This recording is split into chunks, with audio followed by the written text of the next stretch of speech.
Eles entraram, irmãos. Depois nós vamos colocar aqui na verdade, justificando, mas eu cheguei de novo.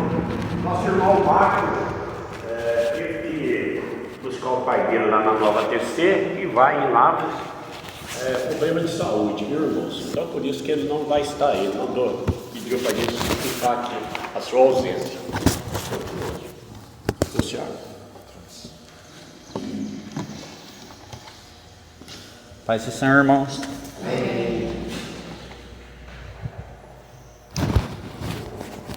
O título da lição é o filho é igual com o pai, lição de número 6. A verdade prática resume bem o que vai ser a lição de hoje, que diz assim: o termo filho de Deus é título.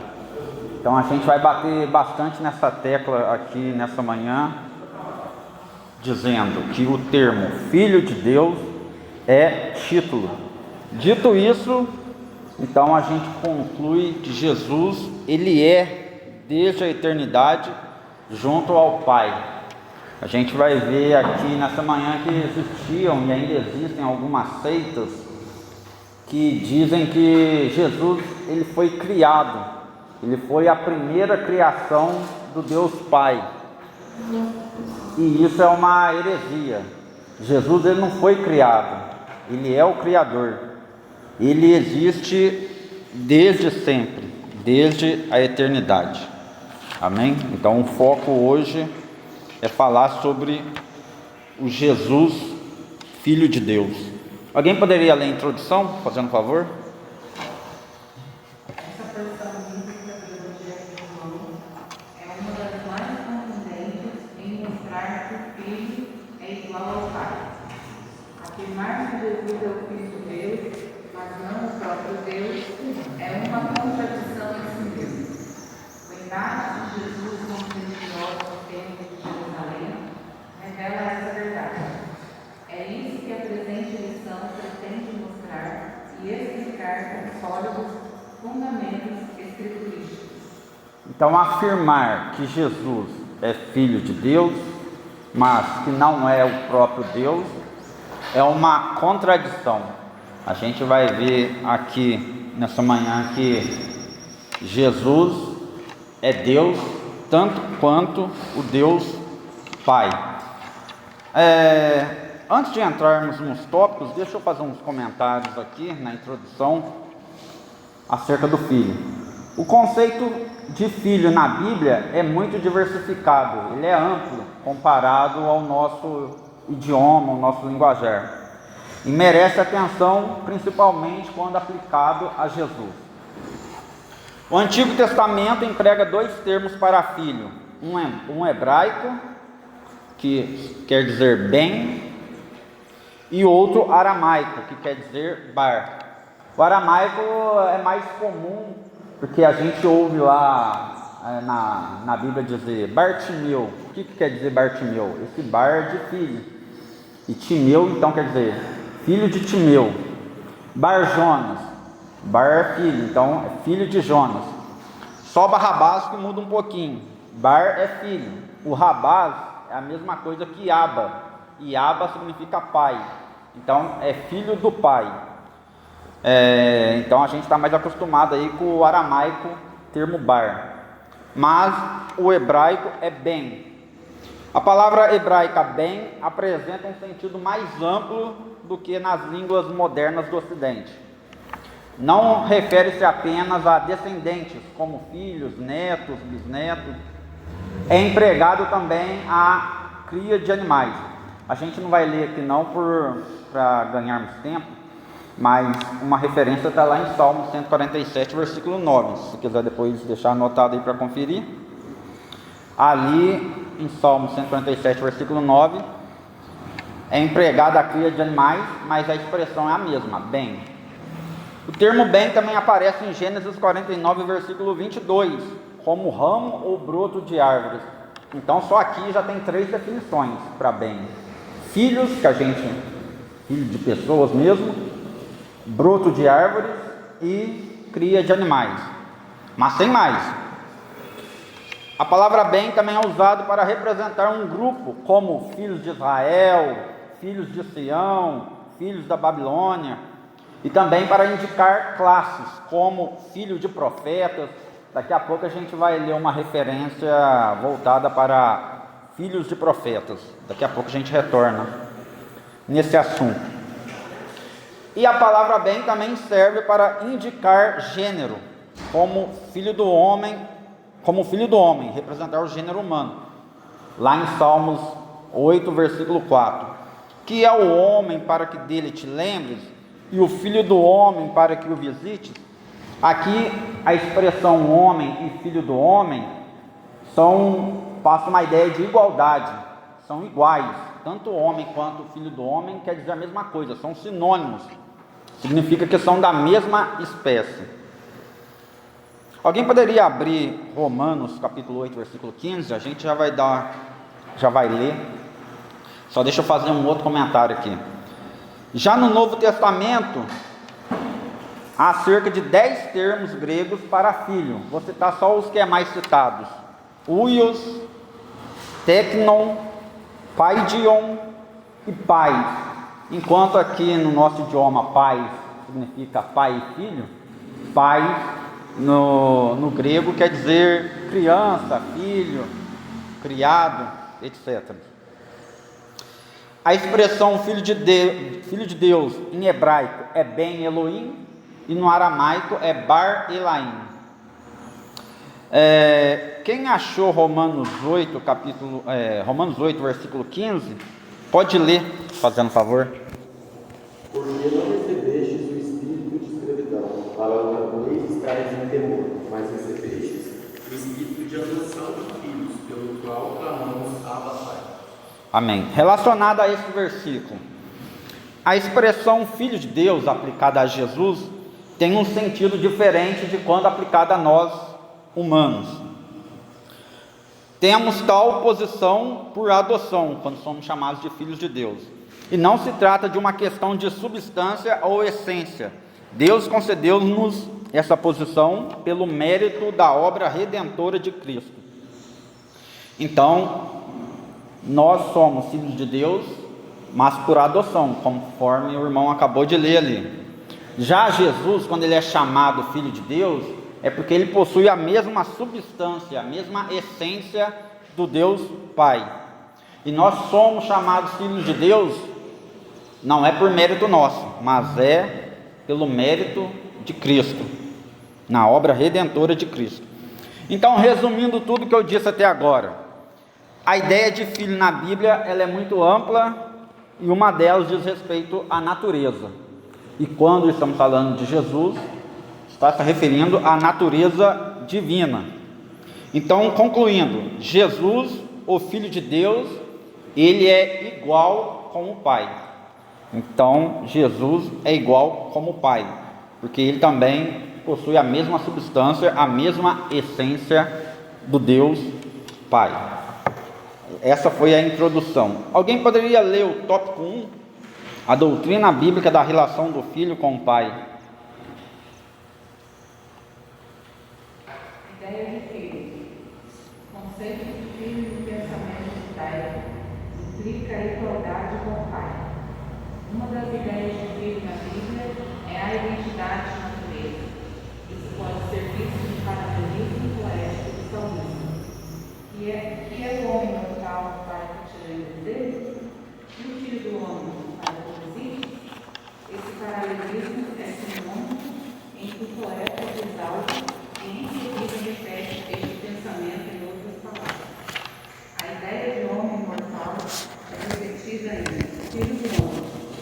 Outro exemplo encontramos nas palavras de Jesus. Assim, vós mesmos testificais que sois filhos dos que mataram os profetas. Isso porque os escribas e fariseus consideravam os matadores dos profetas como seus pais. Irmãos, alguém abre aí Mateus 23, a gente vai ler essa passagem.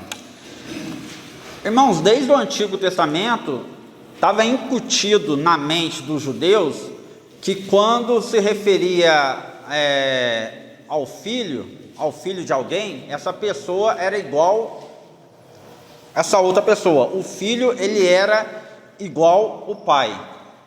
Aqui diz: o conceito de filho no pensamento judaico implica a igualdade com o pai. Vamos ver um exemplo, então, em Mateus 23. Quem achou, leia o versículo 29 ao 31.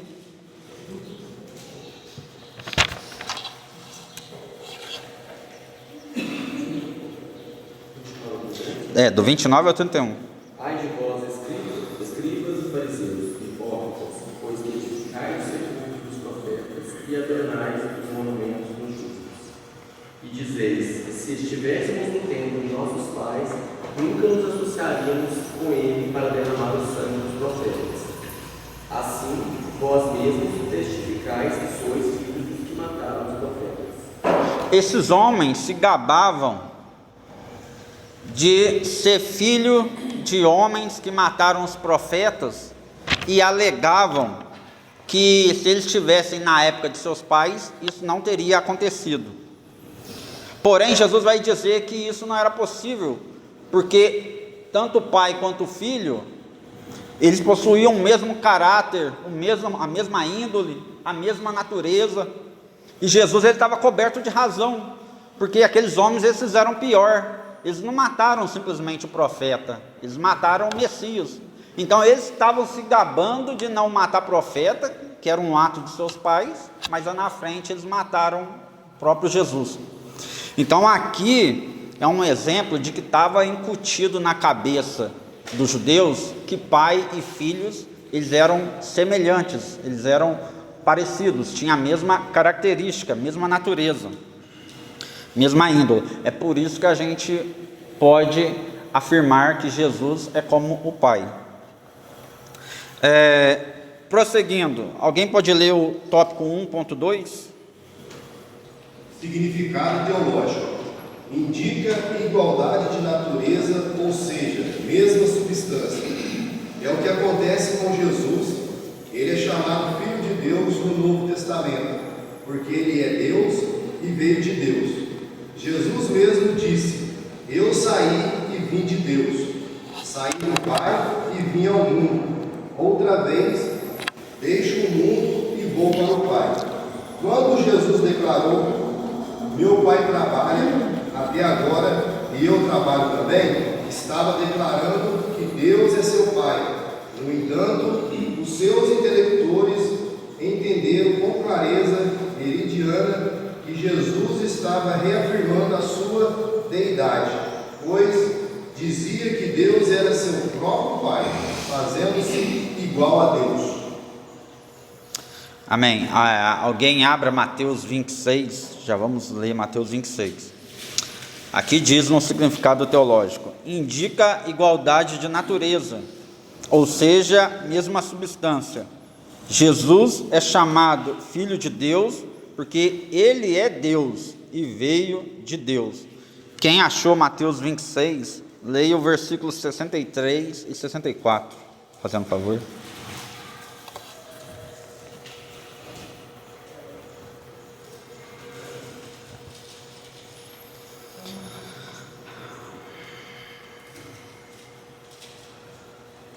E Jesus, porém, guardava silêncio, e insistindo o sumo sacerdote, disse: conjuro-te pelo Deus vivo, que vos não digais se tu és o Cristo, o Filho de Deus. E disse-lhe Jesus: tu dissestes. Digo-vos, porém, que vereis em breve e o Filho do Homem assentado à direita do Todo-Poderoso e vindo sobre as nuvens do céu. É curioso que a pessoa que estava interrogando ali Jesus, ele pergunta se Jesus era o Filho de Deus. Quando Jesus afirma que ele é o Filho de Deus, então ele está se colocando igual ao Pai. Se ele dissesse que era um Filho de Deus, daí não haveria problema.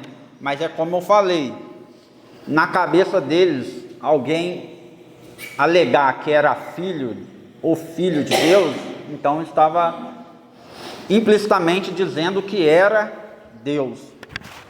É por isso que conforme a gente vai ver aqui na própria leitura inicial, quando Jesus fala, eu e o Pai somos um, ou eu sou o Filho de Deus, aquilo era motivo de revolta por parte deles, e aí eles alegavam, blasfêmia, isso é mentira, como pode você se comparar, equiparar ao próprio Deus?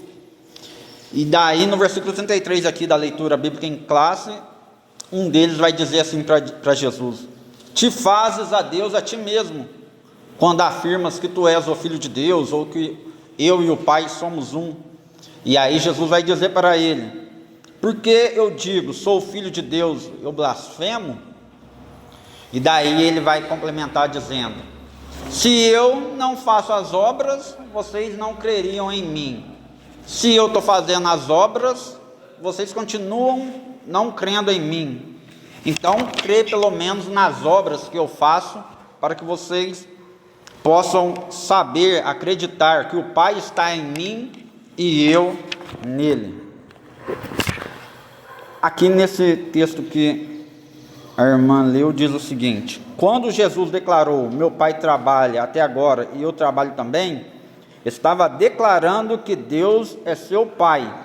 No entanto, os seus interlocutores entenderam com clareza que Jesus estava reafirmando a sua deidade, pois dizia que Deus era o seu próprio Pai, fazendo-se igual a Deus.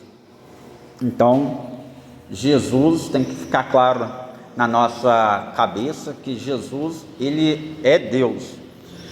Por conta dessa confusão que vai se levantar, que daqui a pouco a gente vai entrar, surgiram muitas heresias por conta disso, por não considerar Jesus igual com o Pai. Tópico 3. Irmãos, não é que eu estou correndo não, é porque tem uma parte que eu vou precisar de um pouco mais de tempo, tá? 1.3, alguém poderia ler? O Filho é Deus. O Filho é Deus. Filho de Deus é uma expressão bíblica para referir-se à relação única do Filho unigênito com o Pai. A expressão Filho de Deus revela a divindade de Cristo. Essa verdade está mais clara na Bíblia que o sol do meio-dia. Por isso, é estranho como pode haver tantos debates sobre o tema. O texto sagrado, mas o Filho diz, ó Deus, o seu trono subsiste pelo século de séculos, cetro de equidade é o cetro do teu reino. É o mais crucial, pois é uma citação direta de Salmos. É importante prestar melhor atenção naquelas passagens conhecidas dos crentes. O teu trono, ó Deus, é eterno e perpétuo. O cetro de teu reino é um cetro de equidade. Tu amas a justiça e aborrece a impiedade. Por isso, Deus, o teu Deus, te ungiu com óleo de alegria, mas do que teus companheiros. Que história é essa? De um Deus do versículo 7 estar ungindo um Deus do versículo 6? Isso tem intrigado alguns rabinos desde a antiguidade. Mas a Epístola aos Hebreus traz a explicação que revela que Deus, nessa passagem, é uma referência a Jesus. A explicação está em Hebreus 1:8. Trata-se do relacionamento entre o Pai e o Filho e que a unidade de Deus é plural. Amém. Alguém poderia abrir João capítulo 11? Já vamos ler João capítulo 11.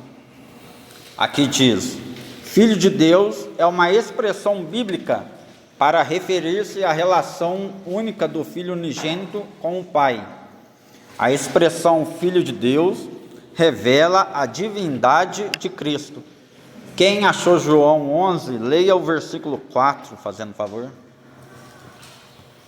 Jesus, ouvindo isso, disse: essa enfermidade não é para a morte, mas para a glória de Deus, para que o Filho de Deus seja glorificado por ela. Olha que interessante, Jesus dizendo, esta enfermidade é para a glória de Deus. E na mesma frase ele vai dizer, é para a glória do Filho de Deus, para que o Filho seja glorificado. Não teria lógica essa frase se Jesus não fosse o próprio Deus. E aqui diz, o teu trono, ó Deus, é eterno e perpétuo. O cetro do teu reino é um cetro de equidade. Tu amas a justiça e aborrece a impiedade. Por isso Deus, o teu Deus, te ungiu com óleo de alegria mais do que a teus companheiros. Que história é essa do Deus do versículo 7 estar ungindo o Deus do versículo 6? Então aqui a gente tem uma relação de pai e filho. Não é que são dois deuses distintos. Aqui está falando do Deus Pai e do Deus Filho. Aqui está falando que o Deus do versículo 7, que é o Deus Pai, está ungindo o Deus do versículo 6, que é o Filho. Vou até repetir o versículo para os irmãos entenderem. Está lá em Salmos 45, versículos 6 e 7. O teu trono, ó Deus, aqui é o Deus Filho, Jesus. O teu trono, ó Deus, é eterno e perpétuo. O cetro do teu reino é um cetro de equidade. Tu amas a justiça e aborreces a impiedade. Por isso Deus, aí aqui já está falando Deus Pai. Por isso Deus, o teu Deus, te ungiu com óleo de alegria, mais do que a teus companheiros. E lá na epístola aos Hebreus, tem a explicação e revela que Deus nessa passagem é uma referência a Jesus. A explicação trata-se de um relacionamento entre o Pai e o Filho, e que a unidade de Deus é plural. Guardem bem isso, a unidade de Deus é plural. Para um homem humano é difícil, um homem carnal, compreender isso. Como assim, unidade é plural? O mais próximo que a gente chega e que eu posso citar aqui é o homem e a mulher, o marido e a esposa, que a Bíblia diz que ambos serão uma só carne. Mas são duas pessoas distintas, embora seja uma só carne, são duas pessoas distintas, correto? A mesma coisa se trata do nosso Deus. São três pessoas em um. Nós não somos triteístas, nós somos trinitarianos, que é diferente. Os triteístas são politeístas, três deuses diferentes, distintos. Agora, os trinitarianos, que é os que creem na Trindade, são aqueles que creem que o nosso Deus é constituído de três pessoas, em uma só unidade. Alguém poderia abrir 1 João, capítulo 5? Vamos ler também alguns versículos. E em 1 João, capítulo 5, o próprio Jesus afirmou várias vezes ser o Filho de Deus. O apóstolo João parece colocar no mesmo balaio tanto ateus como pessoas que negam que Jesus é o Filho de Deus. Negar isso é o mesmo que chamar Deus de mentiroso, pois é o próprio Deus quem afirma essa verdade. Vamos conferir, irmãos? 1 João 5, quem achou pode ler do versículo 9 ao 12. Se recebemos o testemunho dos homens, o testemunho de Deus é maior. Porque o testemunho de Deus é este, de seu Filho testificou. Quem crê no Filho de Deus, em si mesmo tem um testemunho. Quem a Deus não crê, mentiroso fez, porquanto não crê no testemunho que Deus e seu Filho deu. O testemunho é esse, que Deus nos deu a vida eterna, e esta vida está em seu Filho. Quem tem o Filho, tem a vida. Quem não tem o Filho de Deus, não tem a vida. Essas coisas eu vos escrevi para que saibais que tens a vida eterna e para que creais no nome do Filho de Deus. Amém. Então no versículo 10, só reforçando aí, diz que aquele que não deposita sua fé em Deus, não acredita no que Deus diz, está dizendo que Deus é mentiroso. Quem quiser conferir, está aí no versículo 10. Irmãos, eu vou fazer aqui alguns comentários, vou ler aqui o auxílio bibliológico. Eu acho que a maioria aqui tem a revista de professor, então se quiser acompanhar a leitura aí, pode acompanhar, porque eu achei esse auxílio bibliológico muito importante, tem muita informação aqui, e eu quero passar para os irmãos. Filiação de Cristo. 3 principais pontos de vista são apresentados quanto à filiação de Cristo. Primeiro, criação em uma época passada. Esse foi o ponto de vista de Ário, ao argumentar que Jesus Cristo foi criado em uma época passada, à semelhança de Deus Pai, e é com ele de substância similar. Daqui a pouco eu vou falar mais sobre esse Ário, e ele criou uma heresia ao afirmar que Jesus foi criado pelo Deus Pai. Isso tudo é fruto de uma exegese ruim, e os TJs hoje seguem praticamente à risca o que Ário ele ensina, que Jesus foi criado por Jeová, Deus Pai, e daqui a pouco vai surgir mais coisas que Ário falou que os TJs também aderiram para si. 2. Geração eterna. Orígenes, daqui a pouco a gente vai falar também sobre esse Orígenes, tá? Daqui a pouco eu vou falar especificamente dele. Orígenes e outros que sustentaram essa opinião consideravam a palavra grega monogênes como derivada de genal, gerar, e traduziram o termo como unigênito. No entanto, virei a folha, tá, irmãos? Trata-se, na verdade, de um derivado de genus, e, portanto, significa único, ou único do seu gênero.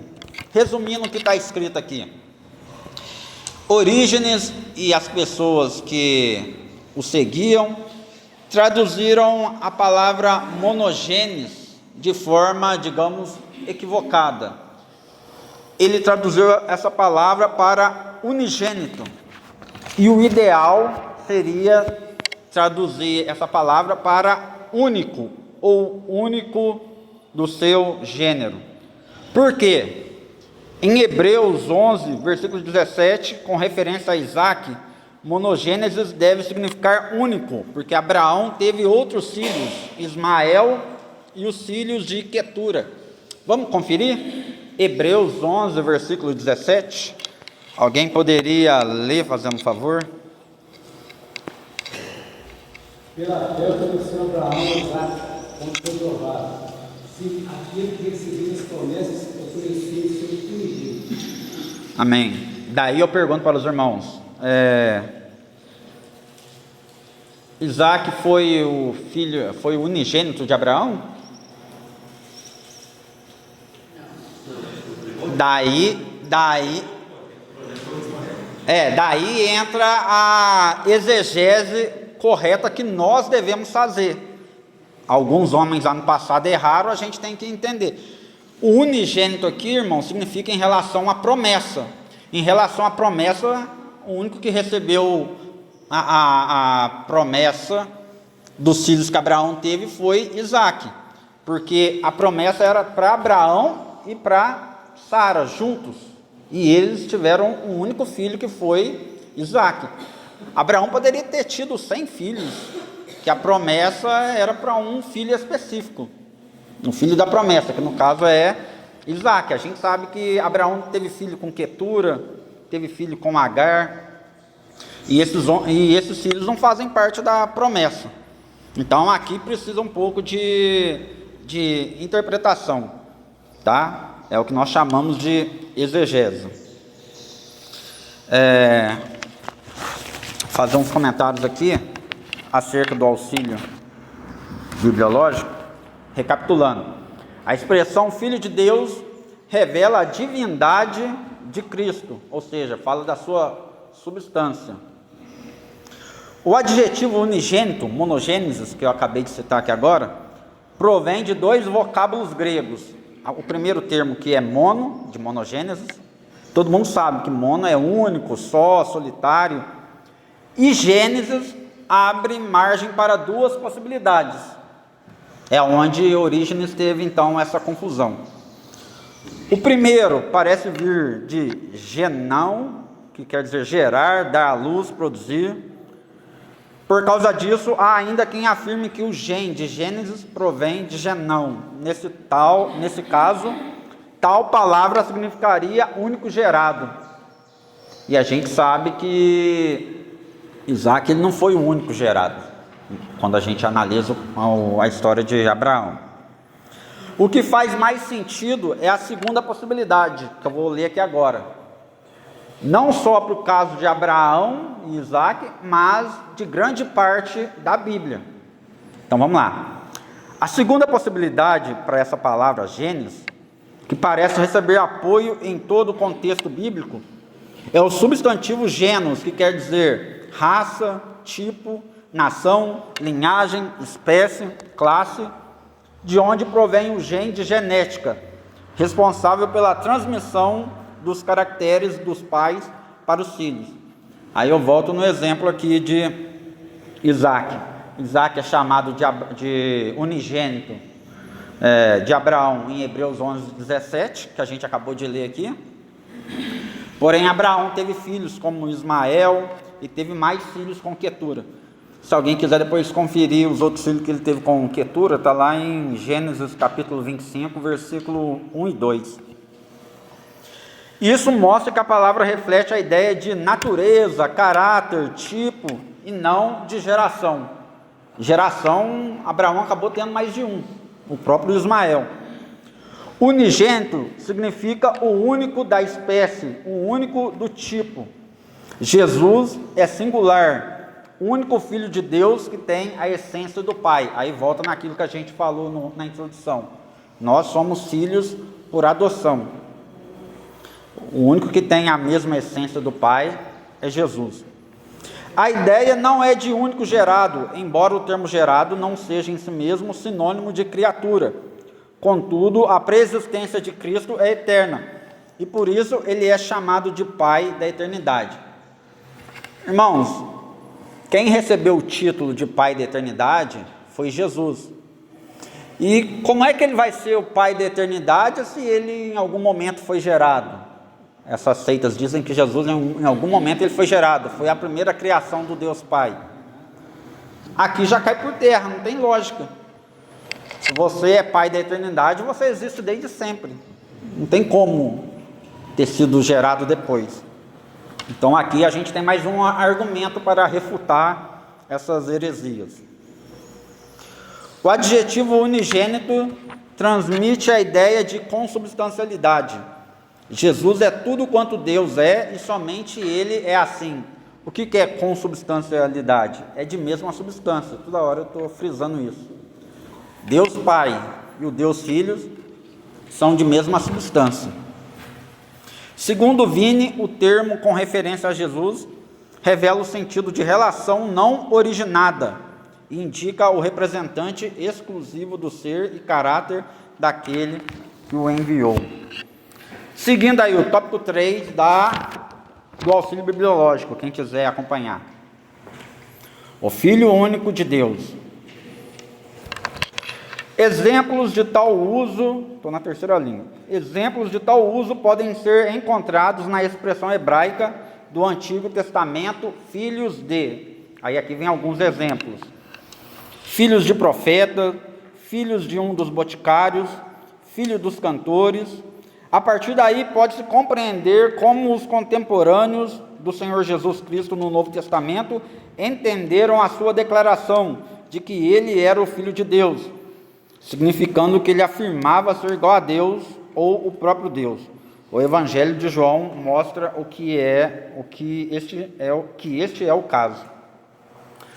Alguém deixa aberto em Amós capítulo 7, que já vamos ler essa passagem também. Irmãos, na Bíblia, desde lá do Antigo Testamento, quando era dito assim, filhos dos profetas, quando alguém referia a filhos de profetas, estava querendo dizer que aquela pessoa também ela era profeta. Se era filho de profeta, então ela também é profeta. Quando na Bíblia fala filho do homem, significa também que ela é homem. Inclusive o próprio Jesus, em alguns momentos, ele é chamado de filho do homem. Por quê? Para revelar a sua humanidade. E também Jesus recebe o termo filho de Deus, ou seja, se ele é filho de Deus, então ele é o próprio Deus. E daí já revela a sua divindade. Essa expressão filho de Deus revela a sua divindade. Quem achou Amós 7, vamos pegar só um exemplo aí. para compreender tudo isso. Quem achou Amós 7, leia o versículo 14, fazendo favor. Respondeu Amós e disse: Amazias, eu não era profeta, nem filho de profeta, mas moreiro, cultivador de pombos. Pode ler de novo, fazendo favor.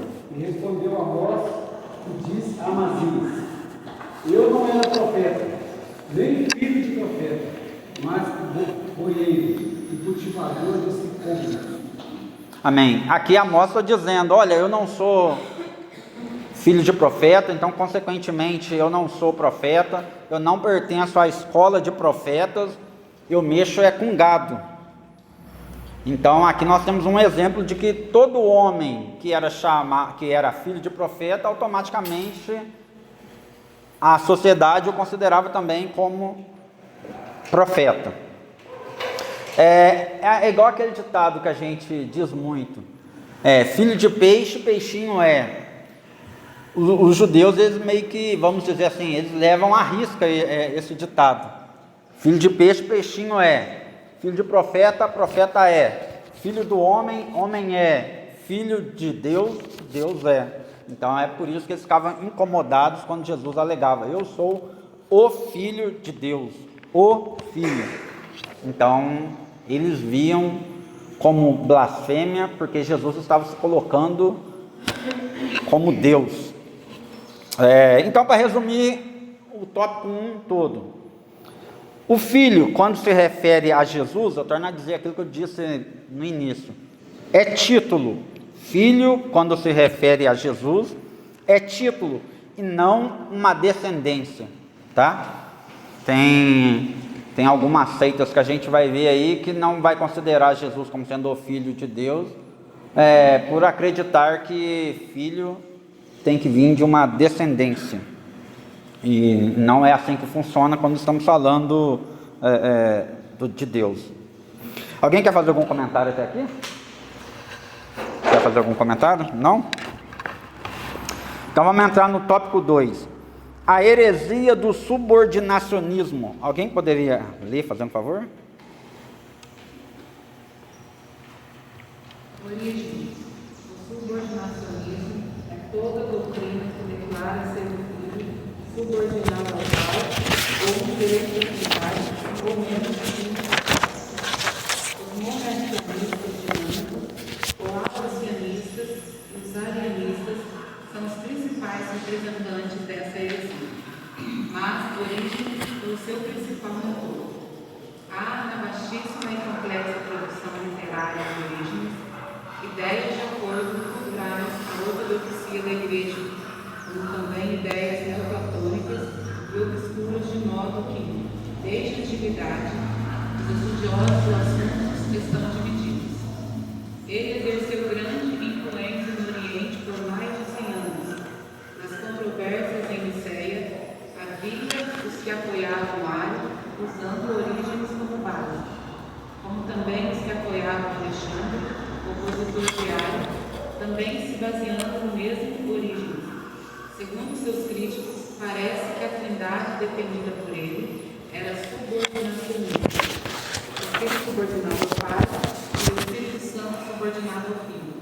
No entanto, a Bíblia revela a igualdade das três pessoas na trindade. Amém.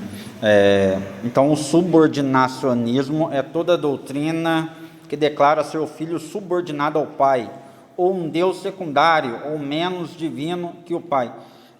Irmãos, tem diferença entre unitaristas e unicistas.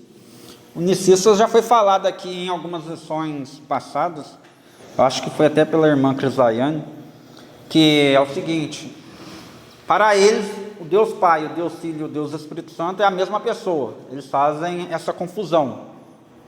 Então, é até muito doido pensar dessa forma, porque parece que o Deus do unicista ele é esquizofrênico.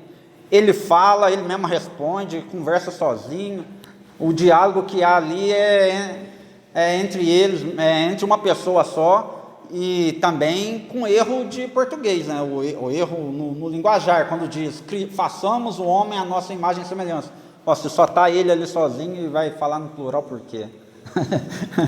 Então você vê que não tem lógica os unicistas. Agora, os unitaristas é diferente. Para eles, o Deus Pai, só Ele é Deus, e Jesus é um Deus secundário, na segunda prateleira, é um Jesus intermediário, é um Deus menor, e aí gera também uma heresia. E eles alegam que Jesus é menor pelo fato da submissão de Jesus enquanto esteve aqui na terra. Jesus em alguns momentos vai dizer assim, que o Pai é maior do que eu, ou Pai, afasta de mim este cálice, mas não seja feita a minha vontade, mas a sua. Aqui são frases de Jesus ditas na sua forma humana, no seu lado humano. Daí eu pergunto para os irmãos, a Bíblia diz que as mulheres devem ser submissas aos maridos. Isso torna elas menos humanas do que os homens? Não. Então isso não torna Jesus menos Deus do que o Deus Pai. Então, Jesus, quando esteve aqui na terra, realmente, ele se sujeitava a Deus. Porém, Jesus, quando cumpriu a sua missão aqui na terra, ele e o Pai são iguais. Jesus é igual com o Pai. Ambos estão, vamos dizer assim, para facilitar para os irmãos, no mesmo patamar. Se é que existe um patamar, não existe, né? Mas só para os irmãos entenderem, os dois têm o mesmo poder e autoridade. Continuando aqui, representantes dessas heresias, eu quero citar umas aqui. Os monarquianistas dinâmicos, eles são chamados também de adocionistas. Seus seguidores ensinavam que o homem Jesus é adotado. Ele recebeu o Espírito Santo ou o Logos por ocasião do seu batismo no Jordão, mas não é Deus. Daí o nome adocionistas. A doutrina dizia que ele recebeu poder ao vir sobre ele o Espírito Santo, daí o nome dinâmicos. Eles chamam Jesus de adotado. Curioso que a gente acabou de ver aqui que quem foi adotado somos nós que somos filhos por adoção. Continuando, os dinâmicos consideravam Jesus apenas como um homem que nasceu de uma virgem de vida santa, sobre quem desceu o Espírito Santo, por ocasião do seu batismo no Rio Jordão. Alguns discípulos de Teódoto rejeitavam qualquer direito divino em Jesus, mas outros afirmavam que Jesus teria se tornado divino, em certo sentido, por ocasião de sua ressurreição. Então tinha um grupo que considerava que Jesus não era divino, em momento algum, e outros acreditavam que Jesus se tornou divino a partir do momento da sua ressurreição. Mas a gente já vai desmentir isso no tópico posterior aqui, irmãos. Em resumo, podemos afirmar que isso foi, na verdade, uma solução inadequada em defesa do monoteísmo. O que isso quer dizer? Talvez eles nem estavam mal intencionados, pastor, quando fizeram essa doutrina, esse ensinamento que se tornou uma baita heresia. O intuito era defender o monoteísmo, ou seja, um único Deus. Mas ao defender que só o Deus Pai é Deus, aí criou uma heresia enorme que até hoje é propagada aí, mundo afora. Infelizmente, encontraram uma solução herética, uma saída equivocada, contrária ao Novo Testamento. Jesus já nasceu Cristo e foi adorado ainda na infância. Esses debates resultaram nas controvérsias polarizadas, a princípio, entre Ário e Alexandre, bispo de Alexandria, e o assunto foi levado ao concílio de Niceia. Então, para aqueles que dizem que Jesus se tornou Deus só após a ressurreição, já está errado, porque a Bíblia diz que Jesus já nasceu Cristo e ele já foi adorado quando ainda era bebê. Então ele não poderia ser adorado se ele não era Deus naquela altura. já no início do seu nascimento. Então a gente já vê na Bíblia que ele foi adorado ainda bebê. Então, para aqueles que acreditam que Jesus se tornou Deus na hora do batismo nas águas ou na hora da ressurreição, estão enganados. E daqui a pouco a gente vai falar desse embate que teve entre Ário e Alexandre, bispo de Alexandria, lá em Niceia. Esse Alexandre aqui, bispo de Alexandria, ele que segurou as pontas na época. Diz que ele que foi que combateu veementemente essa heresia que estava se formando através de Ário. A teologia dos monarquistas dinâmico ou monarquianistas foi condenada como heresia pelo Concílio de Antioquia em 268 e pelo Concílio de Niceia em 325 depois de Cristo. Então, só para recapitular aqui, a diferença entre triteísmo e trindade. Triteísmo é 3 deuses distintos e trindade é 3 pessoas em unidade. Falar um pouquinho do arianismo.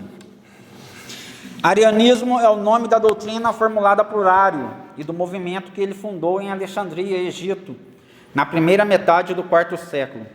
Ele dizia que o Senhor Jesus não era da mesma natureza do Pai. Daí já começa a heresia.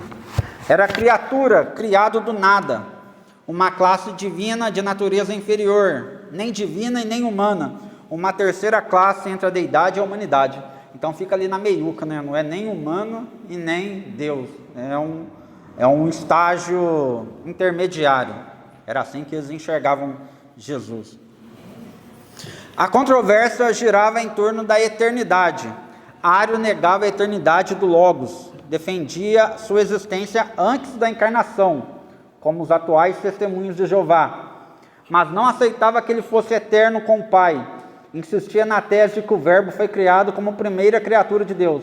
Então, para eles, Jesus foi a primeira criação do Deus Pai.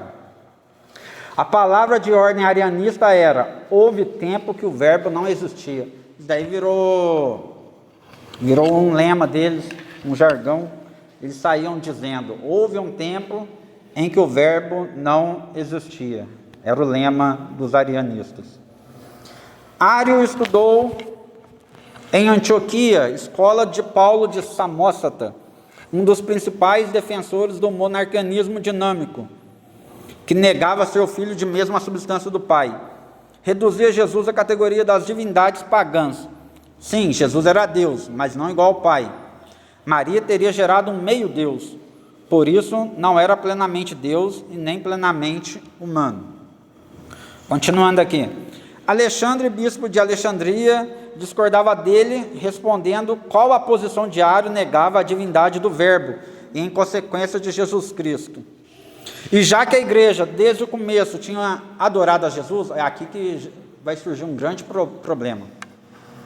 Se a igreja desde o começo tinha adorado a Jesus Cristo, se a proposta de Ário estivesse correta, a igreja teria de deixar de adorar a Jesus Cristo ou adorar uma criatura. Está vendo aqui qual que é o problema que se gerou? Ou a igreja adorou a Deus, adorou errado esses anos todos, e vamos ter que parar de adorar Jesus Cristo, ou então nós vamos ter que assumir que adoramos uma criatura, porque eles alegam que Jesus foi criado. Então, está vendo aqui como é que uma coisa vai puxando a outra? Às vezes a gente acha que não tem nada a ver, mas aquela heresia é mais perigosa do que a gente imagina.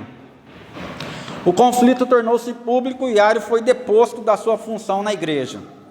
Ele não aceitou a sanção, escrevendo para bispos amigos que tinham prestígio e popularidade na cidade, e com isso seus partidários fizeram protestos. Então eles saíram pelas ruas marchando e cantando o seguinte lema que eu acabei de dizer: houve tempo que o Verbo não existia. O imperador Constantino, por sua vez, ele estava mais preocupado em manter a união. A gente bem sabe que ele foi um dos que foi permitindo que a Igreja Católica fosse aceitando tudo dentro da igreja. Ele só queria que mantesse a paz. Ele não estava nem aí com a heresia, ele só queria que todo mundo vivesse em unidade. Então, ele preocupado em manter coeso o império e a divisão da igreja, em manter coeso o império, e a divisão da igreja era vista como uma ameaça a essa unidade. Então, o conselheiro teológico do imperador, o bispo Ósio de Córdoba, foi enviado a Alexandria para fazer uma reconciliação entre esses dois grupos. Chegando lá, eles viram que o negócio era muito grave. Não era tão simples igual o Constantino estava imaginando, não. O negócio, o conflito ali, o debate estava ferrenho. Então, ele comunicou isso ao imperador Constantino, e foi onde então o imperador convocou o concílio de Nicéia. Daqui a pouco eu vou entrar no concílio de Nicéia também. Então, recapitulando essa heresia aí, eu sei que são muitas informações, então, resumindo tudo acerca dessas heresias. Eles pregam a subordinação do Filho. Os arianistas defendiam que Jesus Cristo, o Filho, é subordinado ao Pai e não é coeterno com Ele, ou seja, Jesus não é eterno, ele teve um início. Criatura criada, ele também defendia que Jesus Cristo é uma criatura criada por Deus, e não é Deus em si mesmo. E 3, negavam a trindade. Os arianistas rejeitavam a ideia de trindade, defendendo que há um único Deus, o Pai, e que Jesus Cristo é um ser inferior. Continuando aqui, irmãos. Orígenes foi o seu principal mentor. Há na vastíssima e complexa produção literária de Orígenes ideias de acordo e contrárias à ortodoxia da Igreja. Segundo seus críticos, parece que a trindade defendida por ele era subordinacionista. Então, irmãos, esse Orígenes, ele era um homem muito controverso. As pessoas não sabem ao certo se ele defendia ou não essa heresia, a ponto de que no concílio de Nicéia, tanto um grupo quanto o outro usou o próprio Orígenes para se defender. Então, como ele tem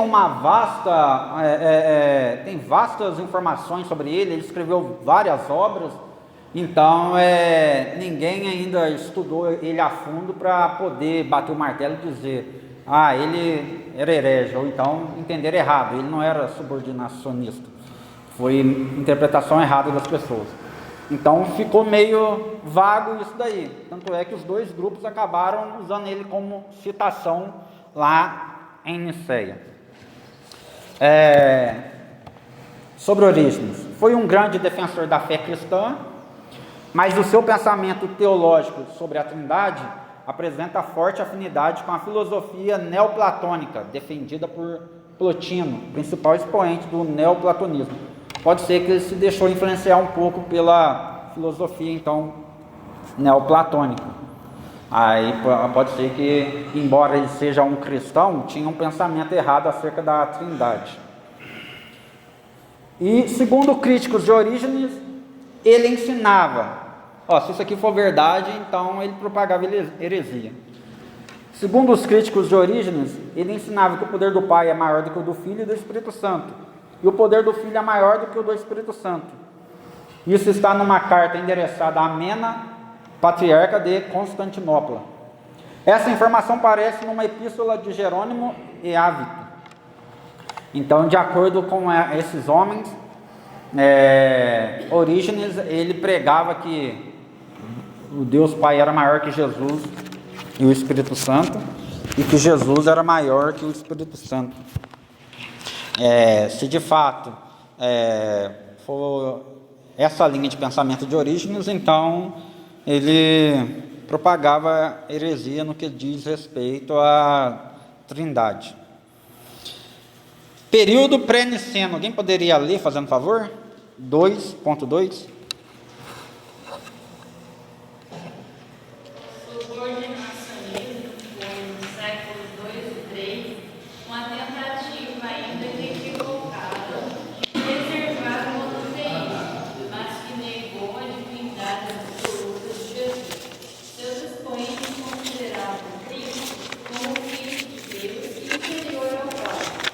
Afirmavam que o próprio Cristo declarava suas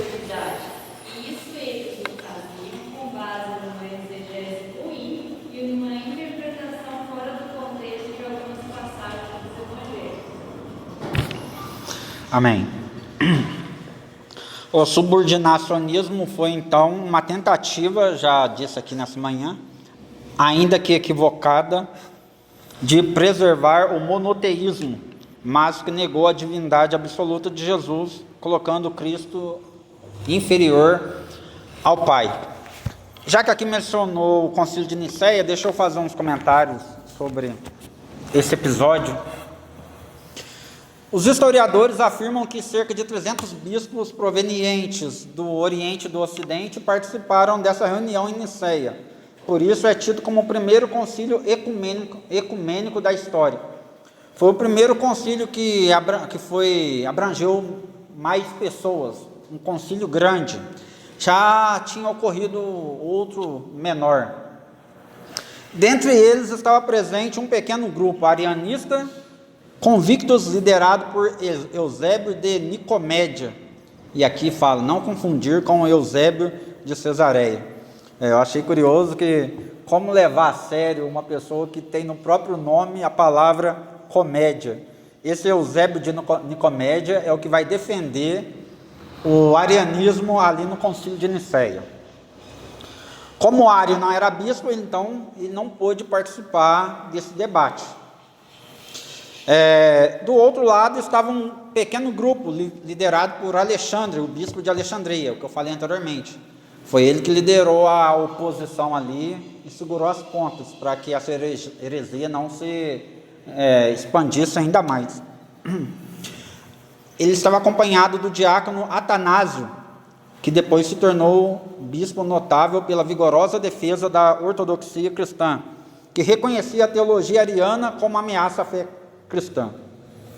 O concílio contava ainda com 3 bispos patripacianistas. Eu quero falar agora sobre esses hereges patripacianistas. É uma doutrina modalista que afirmava ter sido o Pai crucificado. Eles aqui acreditavam que foi o Deus Pai que foi crucificado na cruz. E daí, meio que sem querer, eu achei um hino que tem essa mentalidade patripacianista.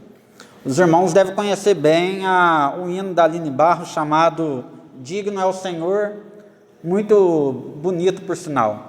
É um hino muito bonito mesmo. Só que ela, assim, antes de falar da letra, eu não estou aqui dizendo que a Aline Barros ela é herege, não, porque eu fui olhar quem era o compositor, nem foi ela. Às vezes ela só regravou e não se deu conta disso. O hino começa assim: graças eu te dou, ó Pai. Então, subentende-se que está falando do Deus Pai. Pelo preço que pagou. Aí você já começa a ficar meio estranho, porque a letra do hino vai direcionar para a crucificação. Ela continua, sacrifício de amor. E depois ela conclui dizendo, pelos cravos em suas mãos. Mas não foi o Deus Pai que tem os cravos nas mãos, foi Jesus. Se a letra do hino, ao invés de colocar Pai, substituísse aqui por ó Jesus, ou só Jesus, aí tudo bem. O resto da letra está correta. Mas ela inicia dizendo, graças eu te dou, ó Pai, pelo preço que pagou, sacrifício de amor, pelos cravos nas mãos. Isso era a ideia dos patripacianistas, que era uma das seitas da época, que acreditava que foi o próprio Pai que morreu na cruz. Esse é o problema de não fazer distinção das 3 pessoas. Como as 3 pessoas, para alguns, é um só, aí faz essa confusão toda. É o próprio Pai que morreu, é o próprio Pai que tem os cravos nas mãos. E isso gera heresias. Voltando aqui. Fora essas minorias, a maior parte era formada por bispos procedentes do Ocidente de fala latina, sem interesse no que eles chamavam de especulações teológicas, pois se davam por satisfeitos com a formulação trinitária de Tertuliano. Tertuliano já dizia, pois eles são de uma só substância e de uma só essência e de um poder só. E é assim que nós cremos.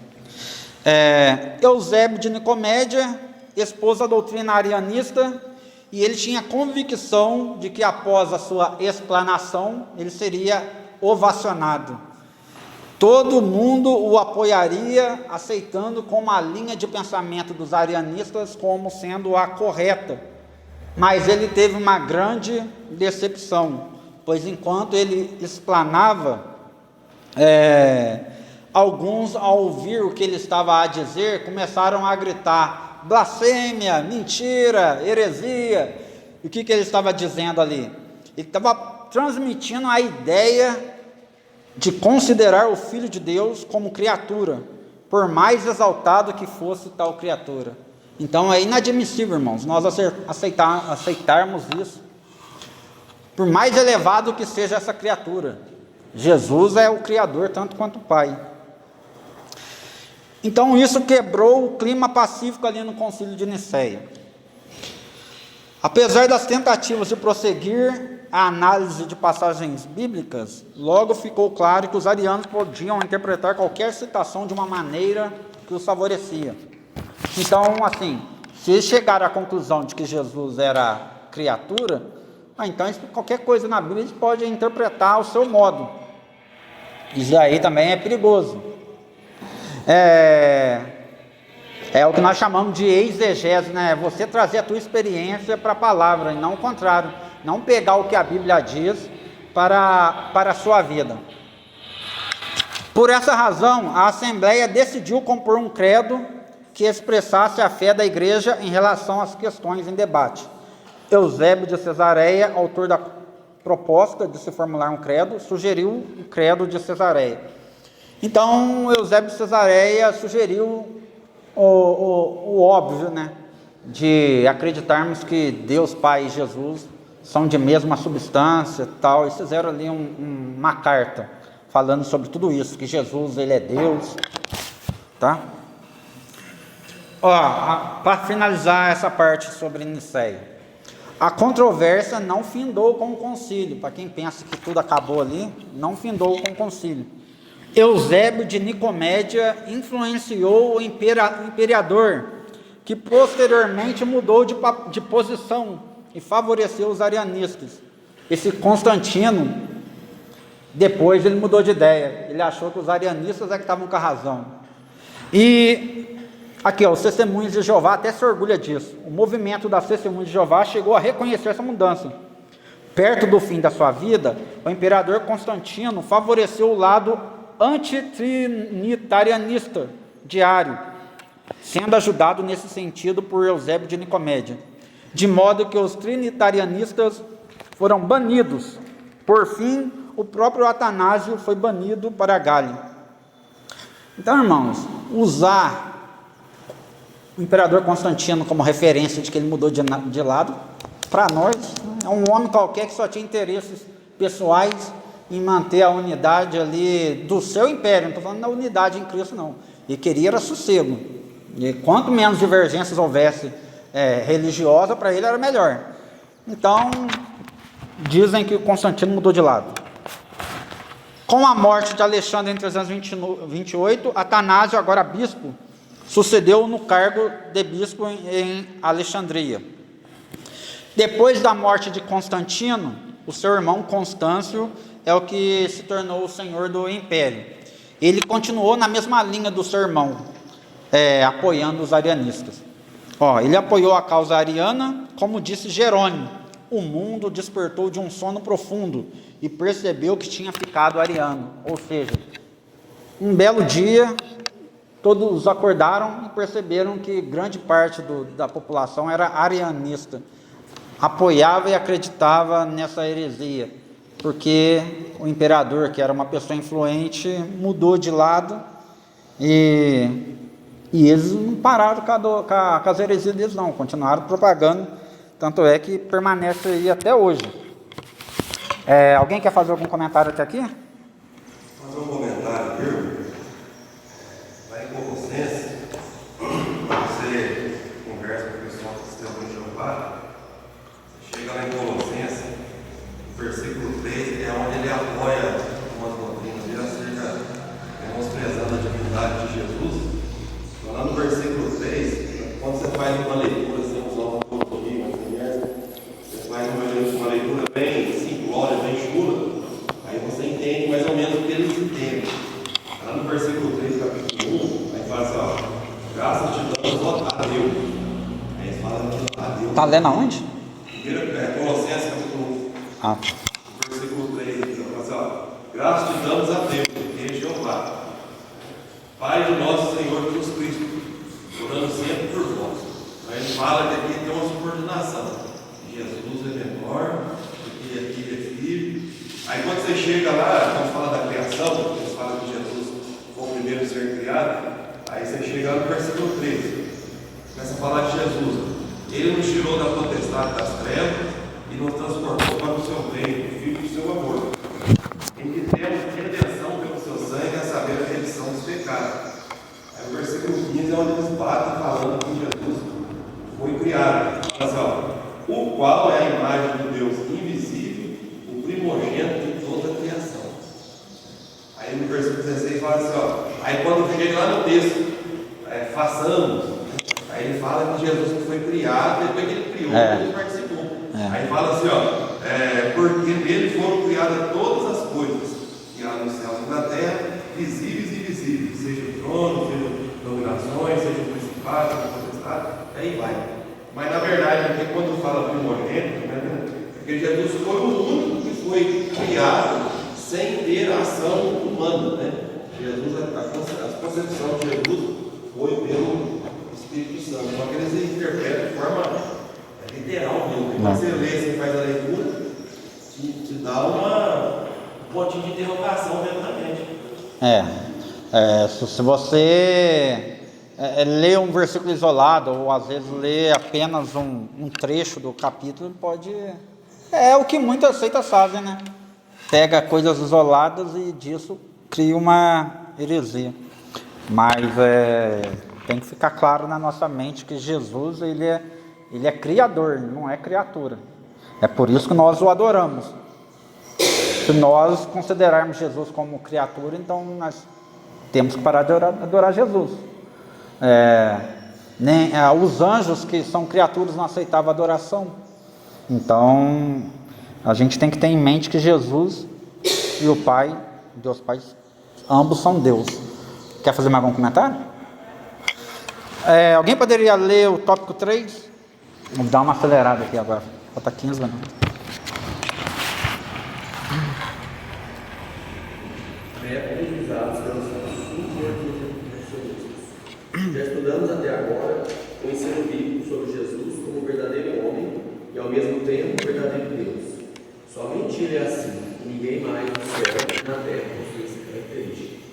No entanto, os subordinacionistas pensam as escrituras aqui e ali, se utilizando das passagens do Novo Testamento que apresentam o Senhor Jesus como homem e descartam e desconsideram as que afirmam ser Jesus, o Deus igual ao Pai. Então Jesus, o verdadeiro homem, ao mesmo tempo o verdadeiro Deus, somente ele é assim. No entanto, os subordinacionistas pensam as escrituras e apresentam o Senhor Jesus como homem, e descartam e desconsideram as que afirmam ser Jesus o Deus igual ao Pai. Ou seja, eles negam sua divindade. Irmãos, na lição que eu dei há 3 domingos atrás, aquelas heresias, eles negavam a humanidade de Jesus. Já essas negam a divindade de Jesus. Tanto uma quanto a outra, se você nega, você gera uma heresia absurda. Então, aquele povo estava negando a divindade de Jesus. Alguém poderia ler o 3.1? Pode ler o 1 e o 2. Vou fazer um resumão aqui.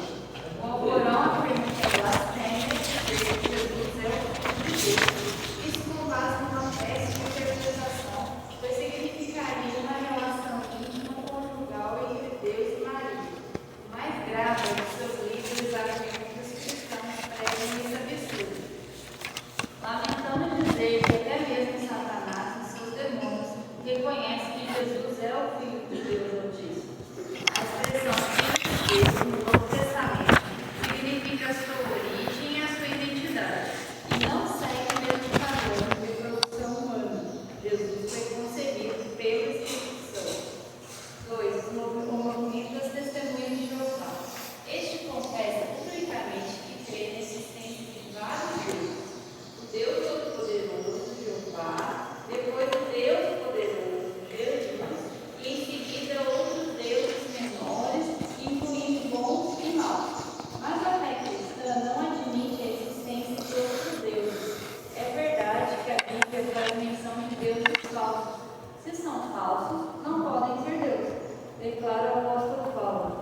Todavia, para nós há um só Deus, o Pai, que é tudo e para quem nós vivemos, e um só Senhor, Jesus Cristo, pelo qual são todas as coisas e nós por Ele.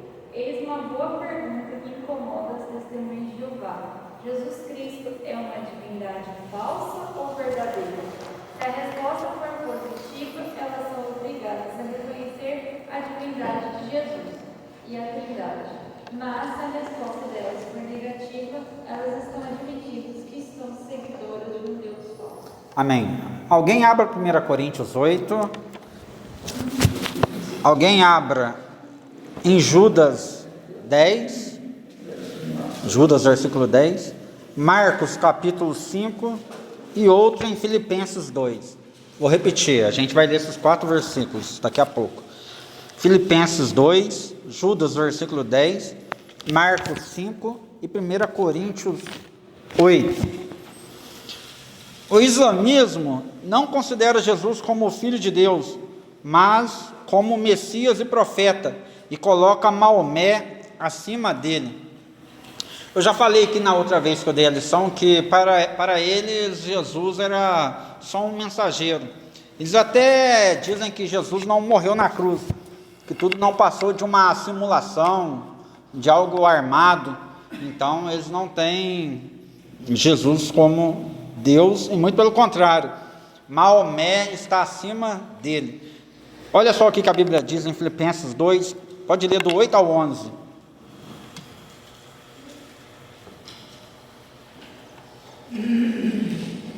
Do 8 ao 11, Filipenses 2.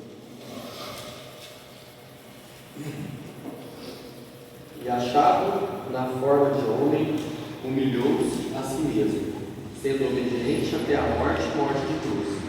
Por isso também Deus o exaltou soberanamente e lhe deu um nome que é sobre todo nome, para que ao nome de Jesus se dobre todo o joelho que estão nos céus e na terra e debaixo da terra, e toda língua confesse que Jesus Cristo é o Senhor, na glória de Deus Pai. Amém. A Bíblia diz que Jesus é o nome que está acima de todo nome, mas para eles é Maomé, né? Então já tem discordância aqui, tem uma incoerência.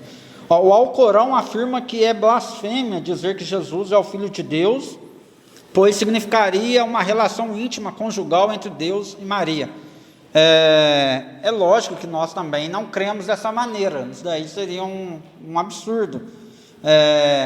Mas curioso é que tem algumas seitas que acreditam que lá em Gênesis 6 também é um absurdo. Anjos tiveram relações com mulheres, e se nós achamos um absurdo isso, nós não cremos nisso, nós não interpretamos dessa forma, nós assembleianos, o que dirá Deus então, tendo uma relação com um homem? Não tem lógica, com uma mulher não tem lógica isso. Seus líderes afirmam que os cristãos pregam esse absurdo. Então tem alguns islâmicos que dizem que nós pregamos esse absurdo. Olha o que a Bíblia diz em Judas, versículo 10. Quem achou pode ler, fazendo favor.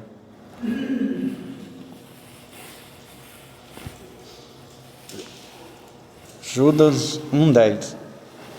Porém, dizem mal do que não sabem, e naquilo que naturalmente conhecem, como animais racionais se corrompem. É curioso que eu li um trecho do Alcorão aquele dia que eu estava dando lição aqui, e lá eles falam: aquele que acredita que Jesus morreu na cruz não sabe o que está falando, não desconhece a história e tal. E aqui Judas, em nossa defesa, ele diz algo parecido: dizem mal do que não sabem, e são como animais irracionais que se corrompem. Desconheço, não tem nenhuma igreja evangélica séria que prega o que eles afirmam aqui, que Deus teve relação com uma mulher para que tivesse Jesus. E para terminar aqui, até mesmo Satanás... Tem muita cultura grega. A cultura grega tinha muito isso. Por exemplo, Hércules foi filho de Zeus romano. semideus. Aí tinha um Minotauro, foi um deus lá, e assim vai. É. Por isso que surgiu essa. Até mesmo Satanás e os seus demônios reconhecem que Jesus é o Filho do Deus Altíssimo. Quem achou Marcos 5, leia o versículo 7.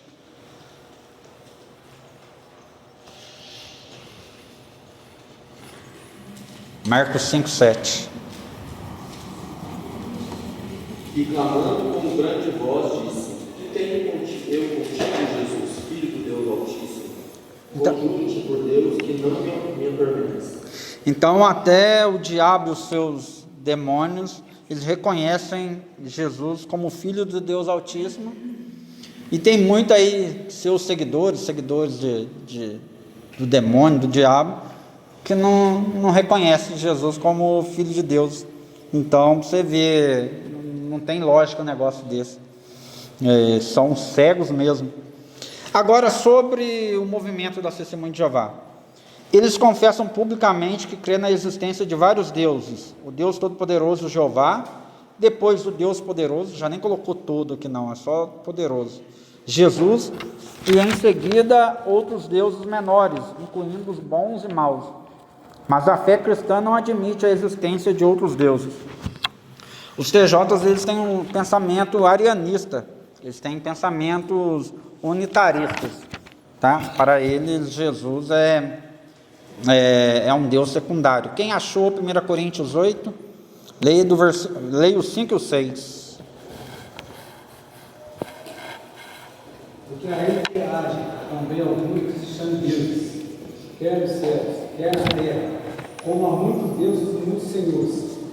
Todavia, para nós há um só Deus, o Pai, de quem é tudo, para quem nós vivemos, e um só Senhor, Jesus Cristo, pelo qual são todas as coisas e nós por ele.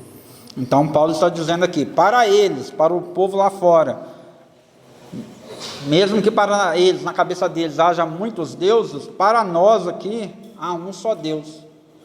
E o Testemunho de Jeová mesmo é um que prega que não há apenas um único Deus. Para finalizar aqui, eis uma boa pergunta que incomoda a Testemunho de Jeová. Esse parágrafo aqui, essa frase aqui, me lembra muito um debate entre o César Cavalcante e um TJ. Eu acho até que o autor da lição escreveu pensando nesse debate, que eu já vou comentar com os irmãos. Jesus Cristo é Deus? Devemos perguntar para os TJs. Se a resposta for positiva, eles são obrigados a reconhecer a divindade de Jesus e a Trindade. Mas se a resposta for negativa, eles estão admitindo que são seguidores de um Deus falso. Nesse debate que eu me referi aqui, o pastor César Cavalcante vai perguntar assim para o TJ: Jesus é Deus? E ele fica esquivando, não fala. Jesus é Deus? Aí ele não responde. Perguntou várias vezes: Jesus é Deus? Aí ele falou: sim, mas não como Pai. Aí o pastor falou assim: não, eu vou dividir a minha pergunta em dois, vamos por partes. Primeiro vou perguntar se Jesus é Deus e se ele é igual ao Pai. Daí ele falou: Jesus é Deus? Aí o TJ falou: sim. Ele é igual ao Pai? Aí ele falou: não. Aí falou: então você é politeísta. Você mesmo está reconhecendo que tem mais de um Deus e não reconhece Jesus igual com o Pai, então vocês são politeístas. Sobre o Testemunho de Jeová, para finalizar. Ário e sua teologia. Ário, o líder dos arianistas, defendia que Jesus Cristo é um ser intermediário entre Deus e os homens, e que ele foi criado por Deus antes de todos os tempos. Ário defendia também que o Espírito Santo não é uma pessoa divina, mas sim uma força ou um poder de Deus. E é o que os TJs também acreditam. Por isso que os TJs beberam muito dessa fonte aqui.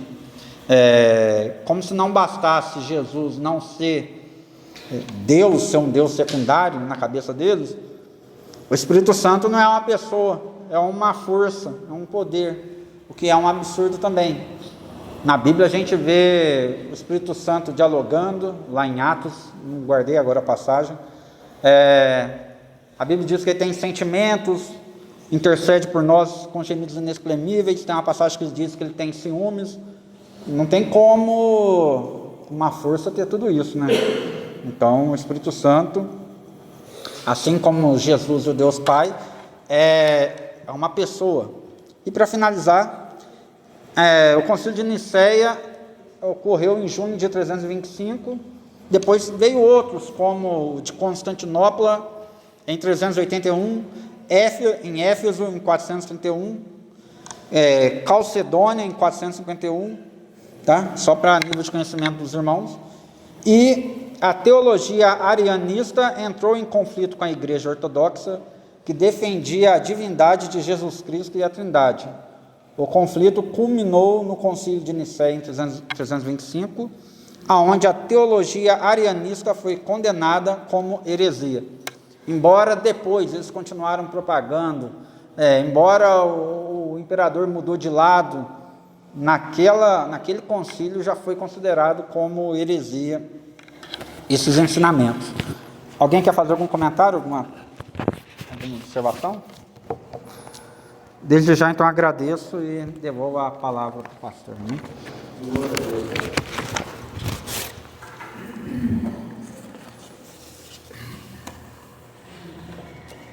A patroa,